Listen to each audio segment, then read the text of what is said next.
Welcome, viewers, to another spine-chilling episode. Tonight, we dive deep into the disturbing and mysterious case of Elizabeth Andes. This isn't just a story, it's a journey into the darkest corners of the human psyche.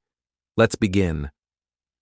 It was December 28, 1978, and the cold Ohio air wrapped around everything like a shroud. Elizabeth Andes, a bright and vibrant young woman, had just graduated from Miami University in Oxford, Ohio. She was full of hopes and dreams, excited about her future, with her boyfriend, Bob Young. The two were deeply in love, and Elizabeth had moved into her apartment to start this new chapter. But little did she know, this ordinary evening would mark the beginning of a nightmare.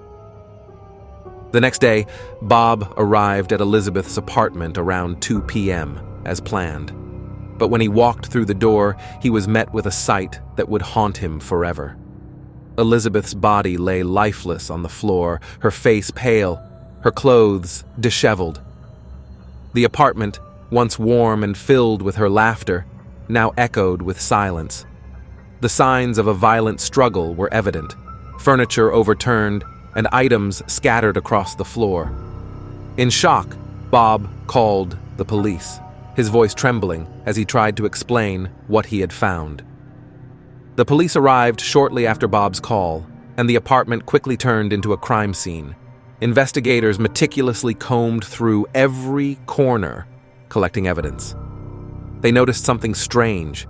There were no signs of forced entry, leading them to suspect that Elizabeth had known her attacker. They questioned Bob for hours, pressing him for details. His fingerprints were all over the apartment, which was to be expected, but with no other clear suspects, the focus turned to him. Was this a case of love gone wrong, or was there more beneath the surface? Despite Bob's insistence of innocence, the evidence seemed to pile up against him. The police, eager to solve the case, arrested him within days. In the small town of Oxford, news spread quickly. The trial was swift, too swift. The prosecution presented Bob's inconsistent statements and the fact that he was the one who had discovered the body as clear indicators of his guilt. Witnesses, friends, and family members were called to testify, but the jury seemed convinced by the prosecution's narrative. Bob was convicted of Elizabeth's murder, but not everyone believed in his guilt. Years passed, and the case seemed closed. But in the shadows, whispers of doubt began to surface. Friends of Elizabeth claimed she had mentioned feeling watched in the weeks before her death. A neighbor came forward, recalling a strange man lurking near Elizabeth's apartment on the night of the murder. Police files also revealed that the murder weapon had never been found, and no definitive evidence linked Bob to the crime. Could it be that the real killer had slipped through their fingers?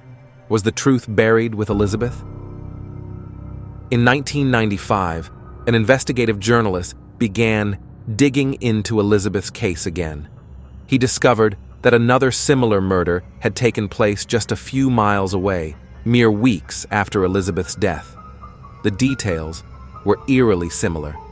A young woman found in her apartment, signs of struggle, and no clear suspect. The journalist interviewed locals, and stories emerged of a man who had been stalking women in the area for months. The police had dismissed these reports, choosing to focus solely on Bob. But was this new information proof that the real killer had been hiding in plain sight all along? Decades later, Elizabeth's case remains one of the most haunting unsolved mysteries in Ohio. Her family still seeks justice, and many believe the wrong man was convicted. Bob was eventually released after serving his time, but the truth still eludes everyone. Was Elizabeth's murder a random act of violence, or was she a target of something far more sinister? The mystery lingers, as does the haunting question: is the real killer still out there, hidden in plain sight?